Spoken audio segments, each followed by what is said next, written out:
Հայրենակիցներ, մի փոքր շեղվելով այսօրվա օրակարգային թեմայից,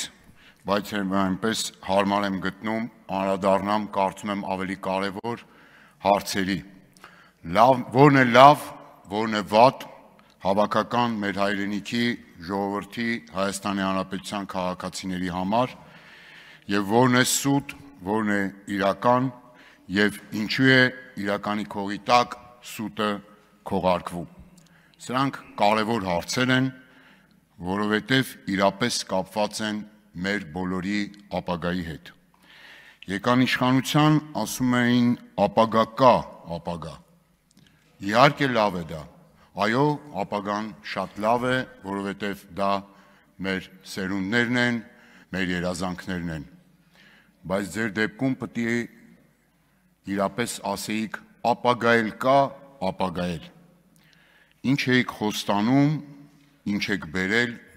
փաթաթել մեր եւ մեր ժողովրդի վզին։ Ասում եք ապաշրջափակումը վատ է, իհարկե լավ է։ Իհարկե լավ է։ Իհարկե տնտեսական ինտեգրումը այլընտրանք չունի աշխարհի միտումն է, բայց լավ է, եթե միակողմանի պարտադրված չի։ Լավ է, եթե ապաշրջափակման քողի տակ տնտեսական փափուկ ուժի գործադրում չի կամ տնտեսական էքսպանսիա չի։ Լավ է,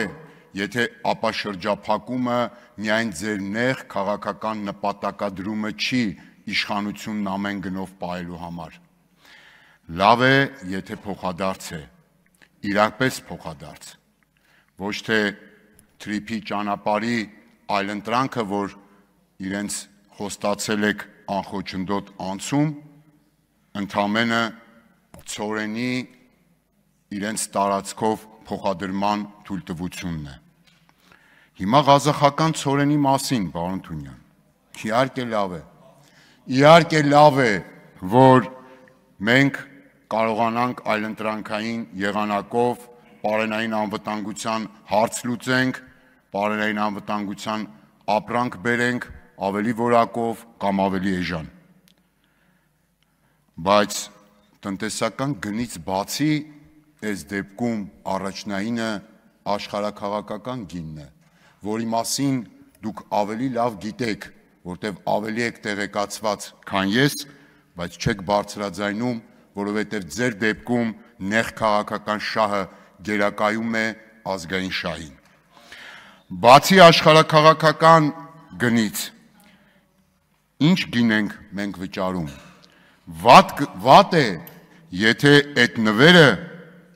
տրոյական ձիու տեսքով է։ Վատ է, եթե աշխարհաքաղաքական գինը մեր կենսական շահերի հաշվին է։ Չեմ հավատում, որ այդ գինը մեր կենսական շահերի հաշվին չի։ Բնական է դուք կհարցնեք ինչու, որովհետև խոստացել էիք բերել համատարած երջանկություն։ Հայ մարդու տուն, որտեղ եք բերել համատարած երջանկություն։ Խոստացել էիք աղքատության մակարդակի կրկնակի կրճատում, ծայրահեղ աղքատության վերացում։ Խաբել եք։ Խոստացել էիք միջին կենսաթոշակը հավասարեցնել նվազագույն սպառողական զամբյուղին 2021-26 թվականներին։ Խաբել եք։ Տարբերությունն էական է 30-35 հազար դրամի չափով։ Թվերը կարող է մի քիչ էսկոմենկո մլնի, այդ հարցին պատասխանելուց պարոն Թունյան, բովանդակությանն անդրադարձեք։ Հատուկ ձեր համար տեղ եմ թողնում, որ գոնե թվային մի փոքր սխալին անդրադառնաք։ Խոստացել էիք նվազագույն աշխատավարձը հասցնել նվազագույն աշխատավարձի չափին։ Նվազագույն աշխատավարձը, այո, դարձնեք նվազագույն սպառողական զամբյուղի չափին։ Չեք արել։ Իսկ նվազագույն թոշակնել պիտի դարձնեիք պարենային զամբյուղի արժեքի չափով։ Էդ էլ չեք արել։ Չեք անելու։ Դուք baby boom եք խոստացել, հայրենադարձություն։ երեք խոսեցի այդ մասին։ Ժողովրդագրական ցուցանիշները ձեր օրոք թռիչքաձև վատանում են։ Տնտեսական թռիչքաձև աճ եք խոստանում միլիարդավոր դոլարի ներդրումներ, բայց իրականում, երբ որ կովիդ համավարակն էր, մինչև պատերազմը 2020 թվականի 44 օրյա, մեր երկրում կրկնակի անգամ տնտեսական անկումը գերազանցեց միջին տարածաշրջանը, որտեղ դուք ապիկար կառավարողներ էիք, որտեղ դուք օղիով էիք ուզում կովիդը հանել եւ հետևանքները վերացնել, ինչը բնականաբար չստացվեց։ Հետո դուք մեղադրեցիք կովիդին, արտաքին էֆեկտներին։ Իսկ երբ որ արտաքին էֆեկտով ռուս-ուկրաինական պատերազմի պայմաններում դրական ազդակներ եղավ տնտեսության մեջ, պարոն Թունյան, մի օր չասեցիք իրականությունը, որ այդ բարձր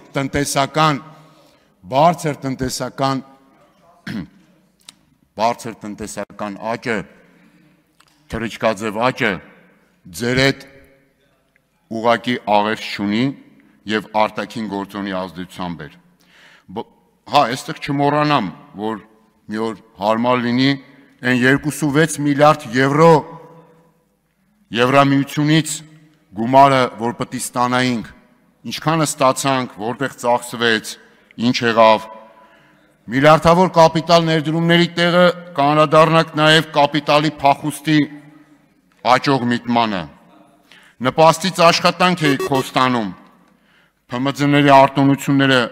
վերացրիք, օբյեկտիվ արտոնությունները բեռը կրկնապատկեցիք, հարկատուն հերոս է, բայց զարման իհարկե լավ է, որ հերոսների շրջանակն եք ընդլայնում, բայց հերոսին չեն հարստահարում, հարկային տերորի չեն ենթարկում, տուգանքի մատերիալ չեն դարձնում, որտեղ դուք հակառակի մասին էիք ասում, իսկ տուգանքի մատերիալ, այո, կարմիր գծերը կան, շատանում են, արագաչափերը կան, շատանում են, եւ ասեմ ձեզ, որ կարմիր գծերի նաև վճարի արժեքն եք պատիկներով ավելացրել Երևան քաղաքում օրինակ։ Տրանսպորտի բարեփոխումներ եք խոստանում նոր որակ, մի հատ հանրային տրանսպորտից օգտվեք։ Տեսեք այդ ձեր նոր որակը, որ 50% գինը բարձրացրիք ու փաթաթիկ ժողովրդի վզին տուգանքի պարտադրանքով։ Մի հատ գնացեք տեսեք, ինչ չափով եք այդ որակը բարելավել։ Մի հատ առավոտները տեսեք կարող են մարդիկ նստել տրանսպորտ, ոչ թե սողոսկել, կամ որ նստում են, ինչ գնով են նստում։ Եկամուտների թափանցիկություն էիք խոստանում, այս դեպքում քավորը դուք էիք, պարոն Թունյան, ստվերի կրճատման համար, բա ինչ եք զատնի դնում, բա ինչի տապալեցիք այդ բարեփոխումը, բա այսօր արտահերթ նստաշրջանով գալիս եք իմ 2 տարվա ասածը, որ անեք, բա 2 տարի առաջ անեիք, մարդկանց վզին չփաթաթեիք։ Ինչը ձեր համար լավ է, պարոն Թունյան, եւ մեծամասնություն սահմանադրական, մեր ժողովրդի համար որպես կանոն վատ է։ Ճշմարտությունը, թեկուզ եւ դառը, ավելի լավ է, քան ձեր սուտը եւ պոպուլիզմը, թեկուզ միշտ որպես քաղցր ներկայացմամբ։ Ի վերջո լավն ու վատը Աստված գիտի։ Եվ այո, ես վստահ եմ ամենաշատը հենց դրանում, որ Աստված սարը տեսնելու է եւ դրա վրա ձունը դնելու է մի օր։ Հիմա իմ հակադարձ հարցը ձեզ, քաղաքական մեծամասնություն։ Ասեք, ձեր 2021-26 թվականի ծրագրի որ տոկոսն եք կատարել, որն եք խաբել, եւ հաշվարկեք հետեւյալ սկզբունքով, որ նորից չմանիպուլացնեք, քանի խոստում չեք կատարել եւ այդ խոստումներից յուրաքանչյուրը կշռեք, թե մեր բնակչության քանի տոկոսին է վերաբերում։ Եվ վերջում ասեք հիմա դուք հին եք, թե նոր, որովհետև դուք խոստացել էիք, որ Արցախը, Հայաստանը եւ վերջ, անջատում հանուն փրկության, լավ է, ոչ, դա երազանք է, իսկ հիմա դուք իրավունքի գերակայություն եք խոստացել եւ ժողովրդավարություն, դուք արդարություն եք խոստացել։ Ավարտեք։ Ընտրովի արդարադատություն, խոսքի նկատմամբ տերոր, շուտով նաեւ դուք այլակարծությունը արտահերթով քրականացնելու եք։